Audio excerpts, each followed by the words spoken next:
Hi, my name is Dr. Harvey Miller, and welcome to another lecture in our course on operations management. This particular topic is called aggregate planning, and it is a very important topic in planning in all sorts of organizations, whether it is for profits, not for profits, manufacturing organizations, services, in humanitarian crises. Aggregate planning is present in all of those situations. Now, how many of you have heard of the term aggregate planning? Chances are you heard of the term planning, but not aggregate planning. And if we just think about the word aggregate for a moment, aggregate is when we combine things together. And what happens is that in the context of planning for an organization, the organization may have either many services or may have many products that it manufactures and so on, multiple clients that it has to deal with, and planning for each one individually can be quite a bit of a challenge. So instead of planning for each one individually, we actually take what we call a hierarchical approach, where we start off with an aggregate, or we create something called like an aggregate product or an aggregate person, or an aggregate style, whatever that is, an aggregate service, where we combine things together. And then when we actually are planning for the combination, it is often a little easier and less complex, because now instead of dealing with 20 items, maybe we aggregate these items into a single item. So for example, if we have 20 different items and each of them are priced differently, we might say, okay, let us average the price of these items, and then we will average the capacity of these items.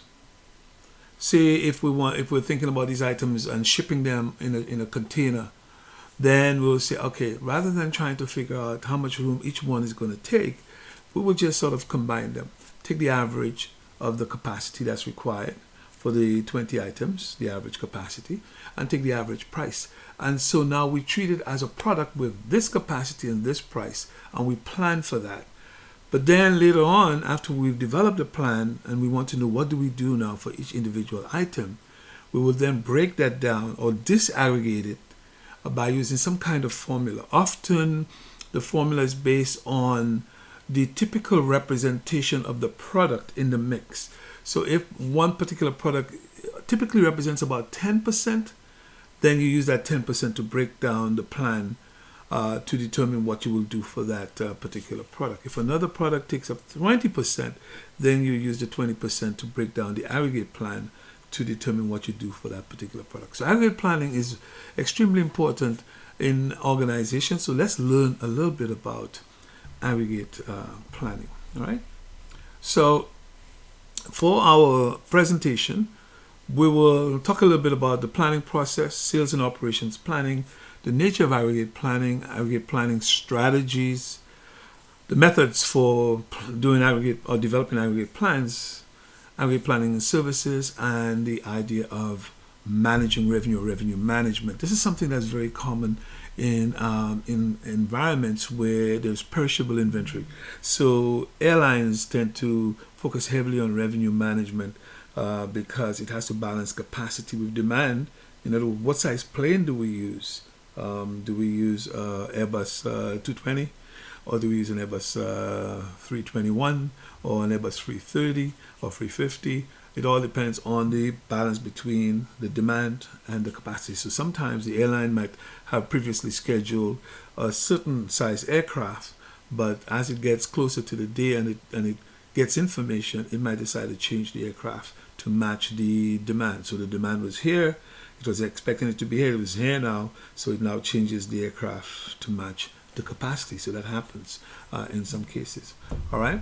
So we will talk a little bit about sales and operations planning, define what that is, understand what aggregate planning is, identify sort of optional strategies for developing an aggregate plan, and then we're going to just show you the graphical method. We won't actually solve an aggregate plan using the transportation method. It gets very mathematical and it could be a bit complex. And then we'll talk a little bit about revenue management. All right. So I want to just mention to you that there are three levels of planning in an organization. The long-range plans, which has to do with, if we look here, where we'll see that it's typically over a year, and that's where you focus on the strategic agenda of the company.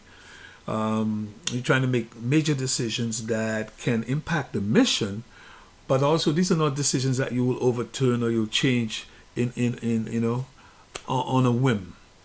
Those decisions take into consideration long-term impact, and so as a result, you will have to be quite careful that when you're making those decisions, that there isn't a chance that you're going to try to reverse them in a very short period. So those decisions look at the future at least a year out, 2 years, 3 years, 4 years, 5 years, and so on. You consider capacity decisions. Should we increase the capacity of the facility? Should we introduce new products? Should we undertake capital investments, purchase new equipment? Should we move to a new location? These are decisions that are often made with a long-term planning horizon under consideration. In terms of the intermediate decisions, we often refer to that as tactical planning. And that's where aggregate planning actually fits in that middle, where we are looking at 3 to 18 months, typically 6 months to a year is what tends to be fairly common. And we look at sales and operations planning in that context, production planning and budgeting, setting your employment levels, how many employees do we need for the winter? How many employees do we need for the spring? How many employees do we need for the summer, and so on? And then analyzing your operational plans to see the impact on the aggregate plan. And then last but not least, we would look at the short-range issues where we are focusing on more day-to-day or week-to-week decisions. The planning horizon tends to be up to about 3 months. Job assignments, ordering, supplies, raw materials, and so on. Scheduling of jobs that have to be done either on machines or within a facility, dispatching from a distribution warehouse to customers, and so on. How much overtime should we use? That decision of whether or not you could use overtime or you could subcontract is a sort of a short-term decision.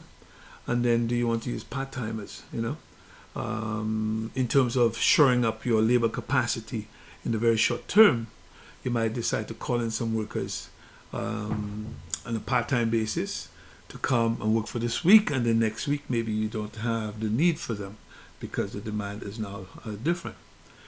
So sales and operations planning, let's talk a little bit about that, is the coordination of demand forecasts with functional areas and the supply chain. So the idea is that if, let's say, you are thinking of a department store, then each area is selling goods. Each of them have to do planning. They have to do planning to determine what kinds of items that they would need. They have to do some kind of estimate of what the demand is going to be. So as a result, there will be implications for your supply chain, for purchasing and then receiving the goods and services or whatever it is, to be able to distribute that or to sell that to the customer. So in a case like that, you have to coordinate so that you don't have each functional area working in a silo and then end up leading to fairly high supply chain costs. You don't want to do that. So it's typically done by what we call cross-functional teams. That makes basically a team that comes from different functions, and then they sort of come up with a plan that is feasible and understand that there may be limitations to that plan. And then, of course, they provide some trigger or some alert that says if the resources that they require does not seem to match the expectations that they have. Because remember, you're bringing those people together to do some planning to help you with forecasts. And then after they come up with the forecast, you have to now determine whether or not the forecast is in alignment with the capacity that you have. If it is in alignment, great, then you could go forward with the plan, the aggregate plan. If it's not in alignment, then you have to adjust something. Either you adjust your forecast or you adjust your capacity. But if you believe the forecast to be true, often the decisions are made around the capacity that you need. Do we need to hire more workers? Do we need to get new equipment? And so forth. Do we need to use part-timers? Do we need to use overtime? So these are some of the decisions that are made. So this is the relationship between sales and operations planning and the aggregate plan. We could see that here. where you make product decisions, and then those product decisions often can be influenced by research that happens. And so we have research here. We have customers that have requirements, and so product decisions are made. And then, of course, if you are going to now make changes to your products, then you have to do some process planning. Determine what new processes you need to take on. Maybe you want to introduce some technology into your product design, in which case now the process that you use for producing that product may change. In that case now, if the process changes, the capacity you have available is going to be different. Maybe it's more, maybe it's less. We're not sure. So now you do your sales and operations planning, and then you have a lot of inputs. Your process capability is part of that input. Your demand forecast is part of that input. Your labor force, in terms of the size of the labor force, is part of that input. Your supply chain is also part of that input. You have to have inventory on hand. I'm sure you would have had some in a warehouse somewhere, so you have to take that into consideration, because you don't want to be having stockpiles of inventory that could potentially go obsolete. So you don't want that. And then, of course, you may very well decide, depending on what your capacity is and what the demand forecast is, if you do not have enough capacity, you may have to make some choices around whether or not you're going to use part-time, overtime, or subcontracting. So these are some of the decisions that are made in terms of aggregate planning. So decisions must be tied to strategic planning and integrated with all areas of the firm over all planning horizons: long range, medium range, short range. All right? And then sales and operations planning is aimed at the coordination and integration of the internal and external resources necessary for a successful aggregate plan. So internal resources, capacity, equipment, processes, and so on. External resources, your supply chain, and so on, your subcontractors, your part-timers, and so on. And then making sure that you could actually achieve a successful operation aggregate plan. Communication of the plan to those charged with its execution. Once you've determined what you're going to do, the people who are going to do the work needs to know exactly what's happening. Sales and operations planning requires a logical unit for measuring sales output.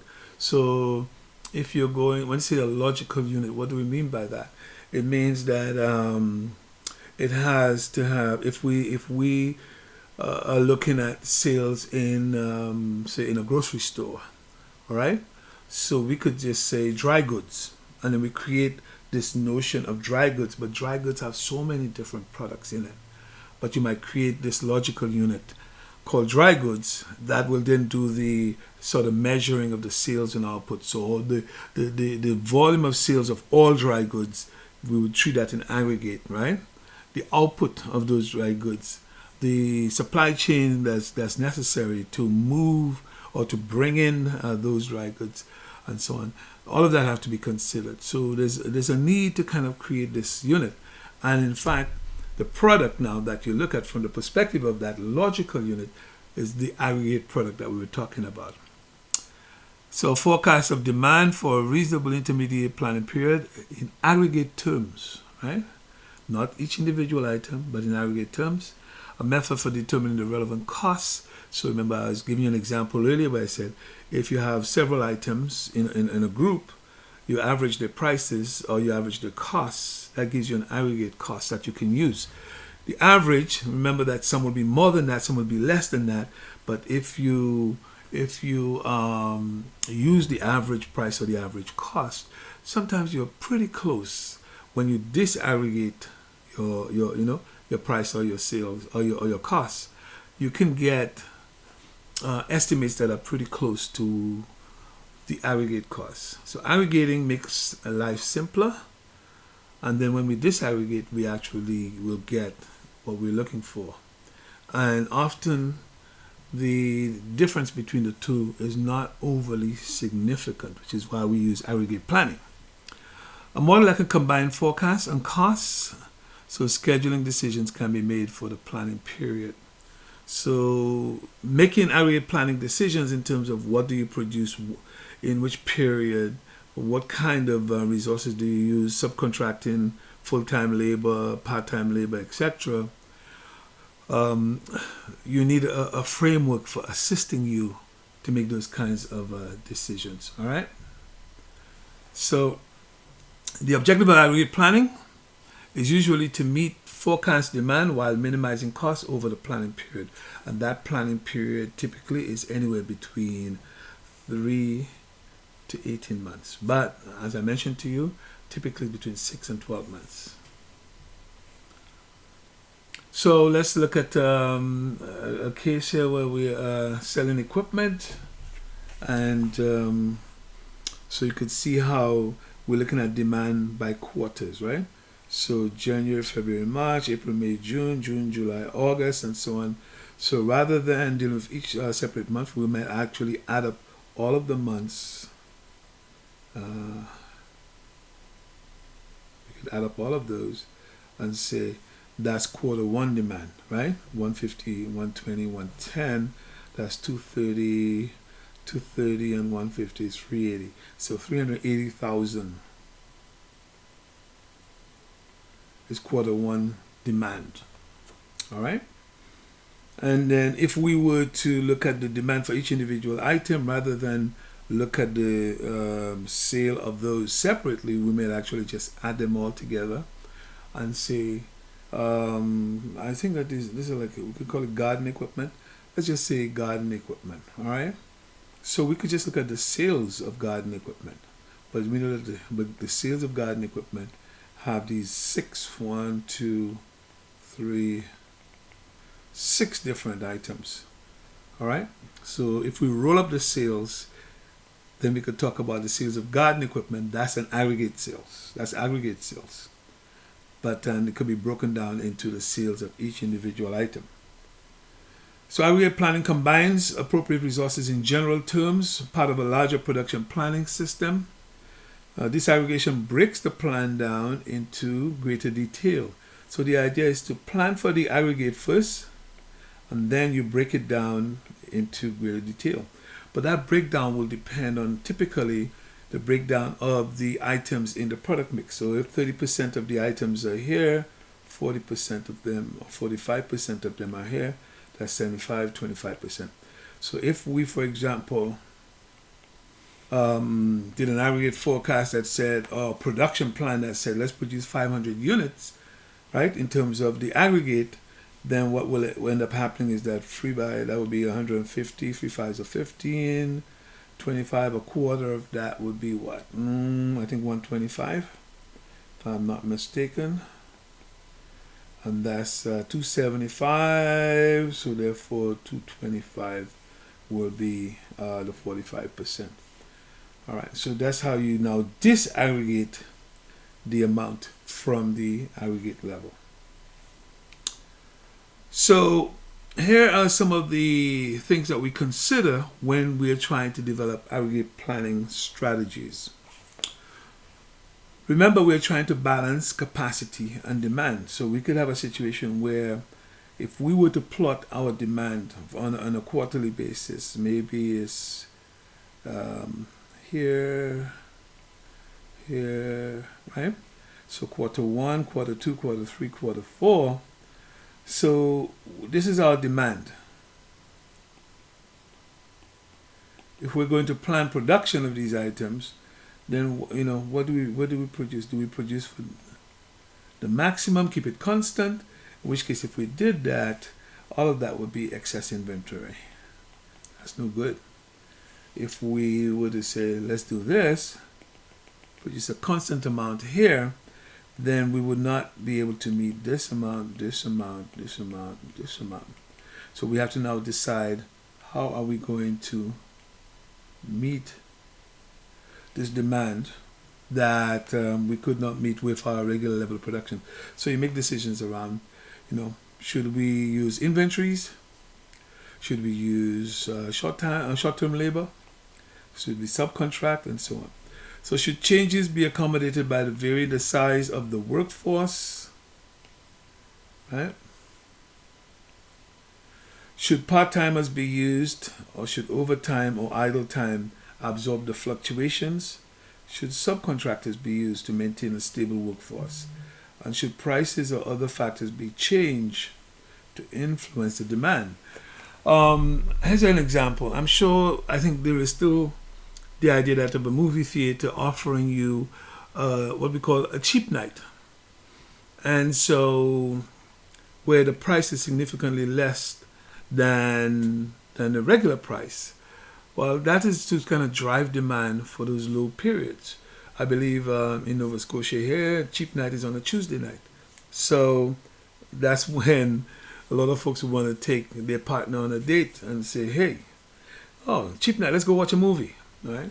And so what happens all of a sudden, that night that would be very, very low in terms of demand, all of a sudden experiences a bump. So this is a case where you are using pricing to influence demand. Hotels do that all the time, where they offer fairly good prices in low demand periods, like in North America, for example. During the winter, hotel prices go down. In the summer, they go up. All right, because there's a lot of demand in the summer, not as much demand in the winter. All right. You could so you could have a number of different options. Let's explore some of the kinds of options that you can have in developing an aggregate plan. One is capacity-based options. So changing your inventory level. Inventory is a form of capacity. Imagine if we're expecting the demand to be, say, for the next 6 months, to be 300 units. So that's 1,800 units. What if we had 1,800 units of inventory? Then we would not have to produce anything. So we have capacity. The capacity is in the form of inventory, the capacity to supply the demand. Okay? So, but however, we would have to be carrying a fair amount of inventory, and that could be costly. So you may not want to do that. So that's why you have to always look at the cost implications of the decisions that you're going to make. All right? So increase inventory in low demand periods, right? To meet high demands in the future. So that could be an option. You say, all right, well, we don't have a lot of demand right now, but we do have some excess production capacity. We are anticipating next quarter is going to be fairly high demand. So rather than ramping up the capacity in terms of either subcontracting or part-time workers and so on, why don't we use the slack time that we have now to produce? We'll carry some inventory, but not for very long, and then use that now to satisfy the demand that we expect to be much higher than usual. So we are using inventory to help us do our variation in capacity. Increased costs associated with storage, insurance, handling, obsolescence, and so on. So that's what happens if you decide to change inventory level.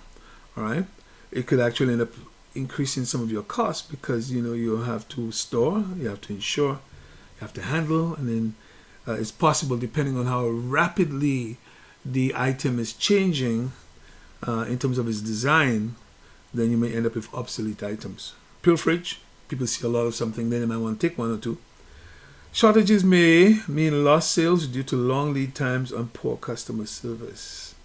So inventory could certainly help you change your capacity options. You could also vary the workforce size by hiring or laying off people. So if you hire people, you have more capacity. If you lay them off, you have less capacity. But then there are hiring costs and layoff costs. To recruit people, it costs you.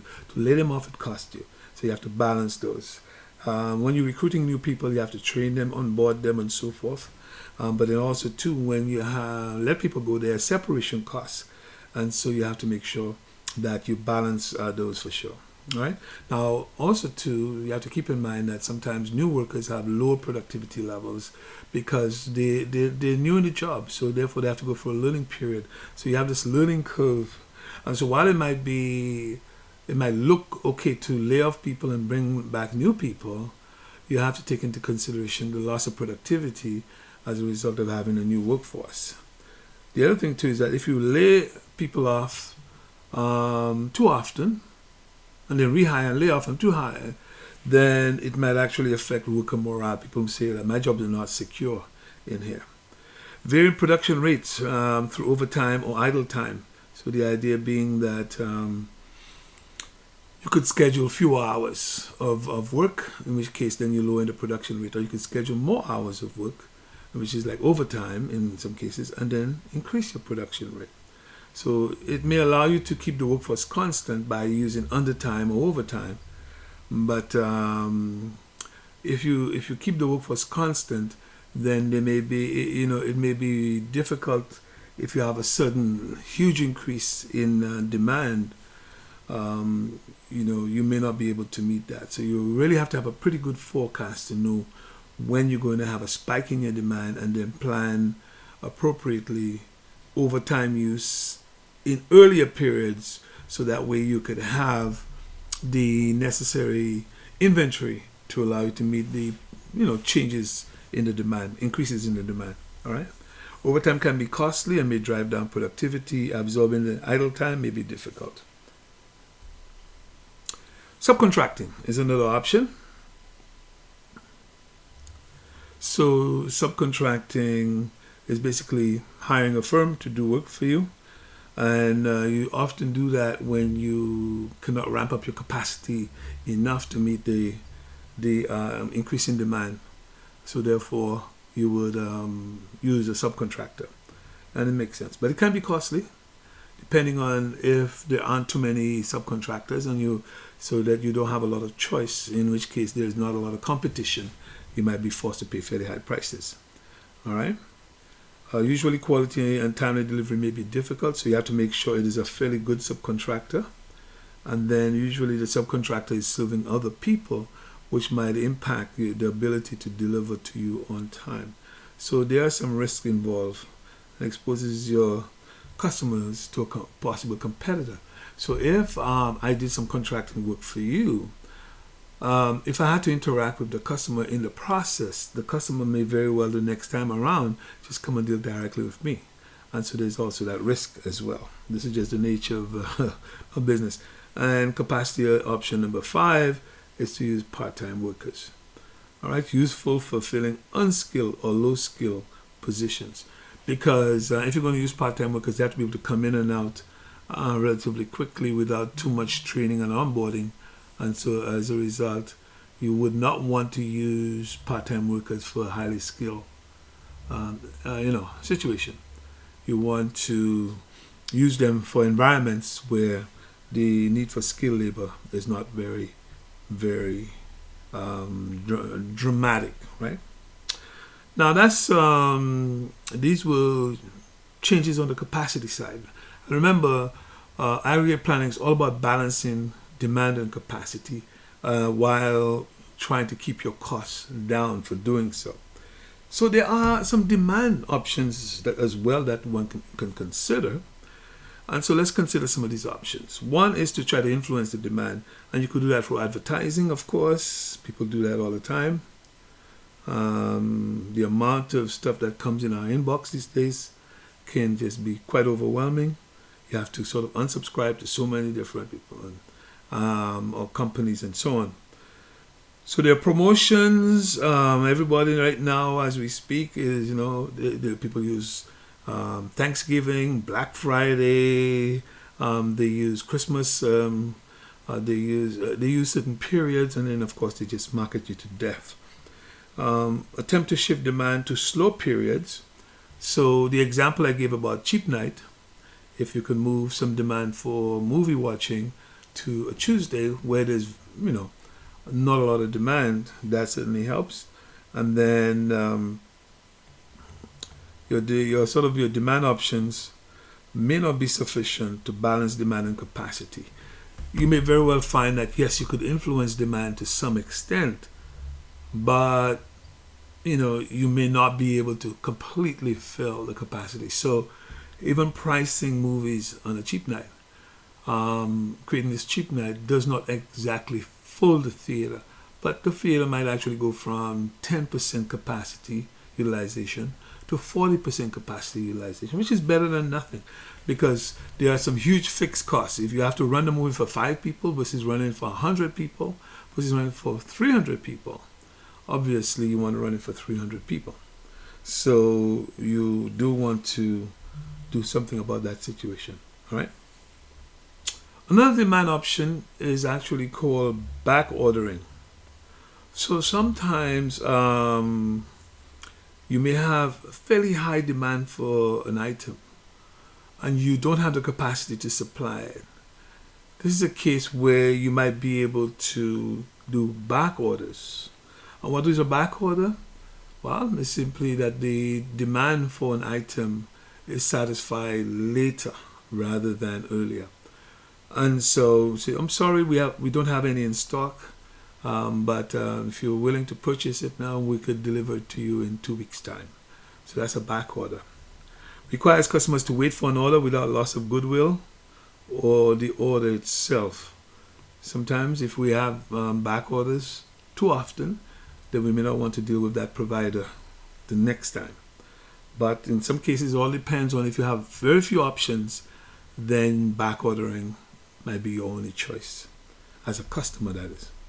So most effective when there are few, if any, substitutes for the product or service. If there are other substitutes, then clearly you will, depending on how long the person has to wait, they will go for a substitute. And then often results in lost sales. So back ordering is not a very popular, it's really just a means to an end, but it's not a very popular strategy because it is expensive and it is very risky. So you try to avoid back ordering as much as possible. This one, counter seasonal product and service mixing. This is where you have an organization actually changing the product mix depending on the season. So if you are a company that makes lawnmowers, you might make lawnmowers in the summer but make snowblowers in the winter. All right, so develop a product mix of counter seasonal items, and that helps to balance your capacity. So don't just make snowblowers, make lawnmowers as well. Merely to products and services outside the company's area of expertise. What we're talking about here is that there's a possibility that the counter seasonal items may not be part of your expertise. You could make good lawnmowers but not good snowblowers. Or, although that example is one where it should not be too much harder to produce the lawnmower compared to the snowblower, because they have kind of similar moving parts, right? But there may be other examples where the counter seasonal items are not exactly alike or do not share a lot of the technology, in which case it might be slightly outside of the expertise. In which case, do you use a subcontractor? If you're going to use a subcontractor, the subcontractor might just bypass you and just sell directly to the market. So it's something to think about. All right, so aggregate planning options. Let's just go through a couple of them very quickly. As we talked about, changing inventory levels is one of them. Changing the workforce by hiring and layoffs. And then we have the advantages and disadvantages of each of them. So in terms of changing inventory levels, changing the human resources are gradual or none.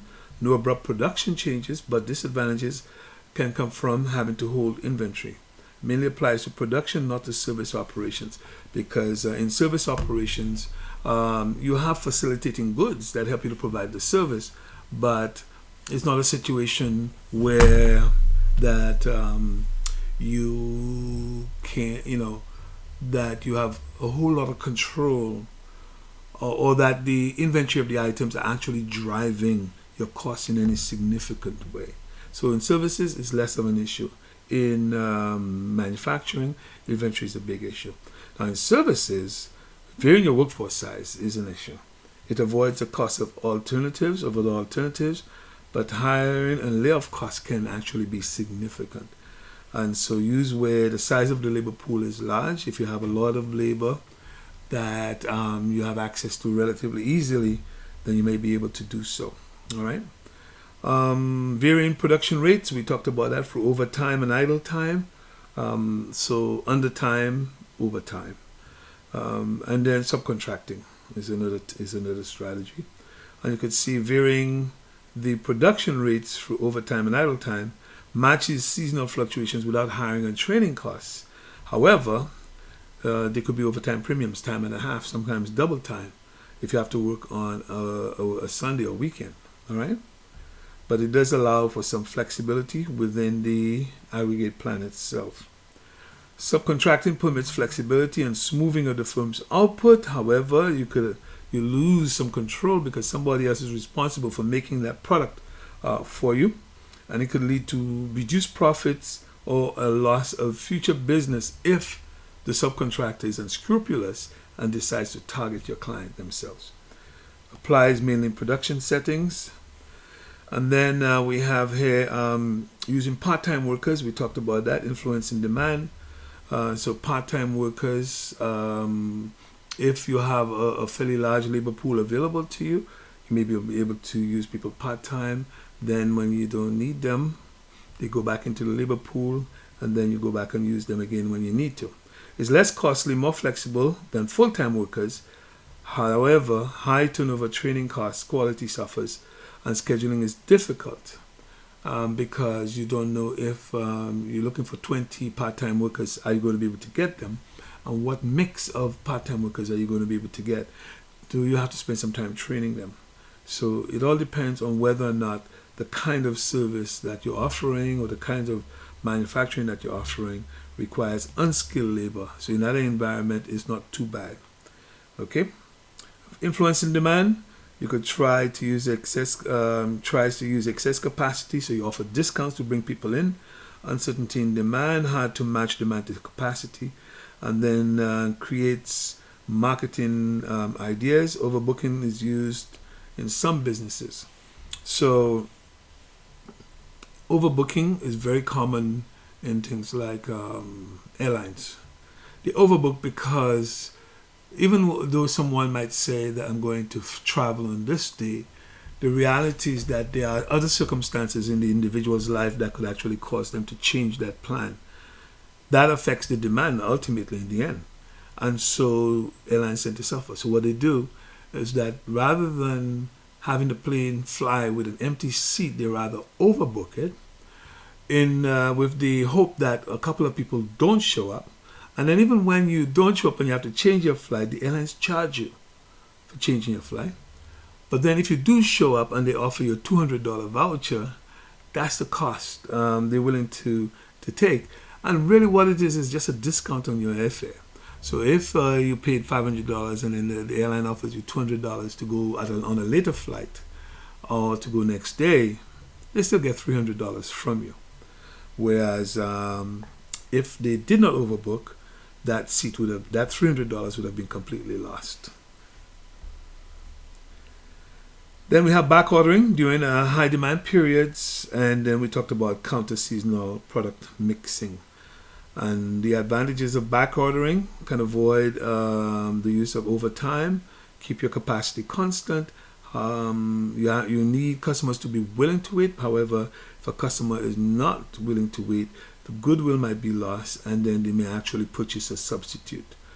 But however, back ordering is fairly common, particularly in hardware stores.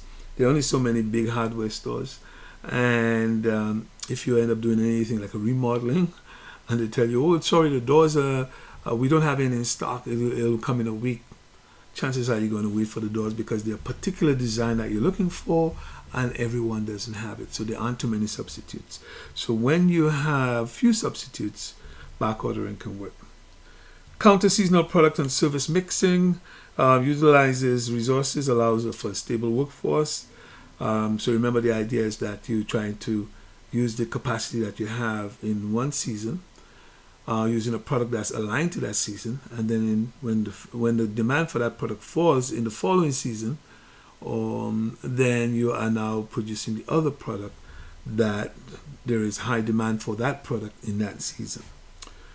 So may require skills or equipment outside the firm's expertise, and so it all depends on the kind of products that you have in terms of counter seasonal products. If they are closely aligned, great. If they're not closely aligned, then it's risky. Finding products and services with opposite demand patterns is not as easy as it sounds. Okay? And then, so now we want to focus on options to develop a plan. So how do we go about developing a plan? Given that we have all of these options that we talked about, then clearly, the operations planner is not going to use a single methodology there will be likely a mixed approach to not operation, but aggregate planning. So a mixed strategy may be the best way to achieve minimum costs. There are many possible mixed strategies. Finding the optimal one is not always possible because it all depends on the complexity of the problem. So the important thing to realize is that you could mix and match these strategies. You could actually have subcontractors and part-timers. Maybe you use a certain amount of part-timers to bring your capacity up to a certain level, and beyond that you actually subcontract, because it might be cheaper to hire part-timers than it is to actually subcontract all of the excess demand. All right. So if you're using a mixed strategy, you could do that, or maybe some back ordering if it's possible, or some inventory planning where you produced earlier so that you have to use less subcontracting time. So it's actually quite fascinating to be able to do this. When I was doing my doctoral research, I did some aggregate planning models that were designed for the fishing industry, and we were looking at plants trying to determine that they're going to produce certain products, whether or not it is fresh fish or sort of a fish sticks and different types of fish products, and getting fish into the plants of mixed quality, and then having demand for different types of products, and then having labor that in some cases they have to adjust because maybe there's a big hauler and the way they catch a lot of fish, and then they need people. So in a case like that where they need people to clean the fish and so on, low skill labor, what you notice is that the plants used to be set up in towns and villages where there were a lot of labor supply, right? Not too many labor options, not too many work options, and so those people were readily available when there was a lot of fish, and when there was very little fish, they got pretty much laid off and collected unemployment insurance from the government. And so a situation like that was used by, I'm sure, tactically by the plants to not go in areas where it's difficult to attract labor or to find short-term labor. So they set up in a lot of small towns or small villages where it was easy to obtain the labor that they require. Right? A chase strategy. A chase strategy is one kind of strategy that basically says match your capacity to your demand. And then in matching the capacity to the demand, you could use the mix of capacities that are available to you, whether it's part-timers, subcontracting, overtime, undertime, etc. So you could vary your workforce levels, you could vary your production output, favored by many service organizations. The level strategy is one that says we don't want to be changing our workforce all the time, so we'll keep a level workforce, all right, or either level workforce, or that you keep a level production rate, right? You keep your production uniform, and then you supplement it using other tools and techniques like inventory, idle time, and so forth. So stable production leads to better quality and productivity, some combination of capacity options. So it's still, a mixed strategy is still possible in this situation. All right. So these are some approaches to aggregate planning. We're going to pause our video here and come back for part 2 in our next video. All right.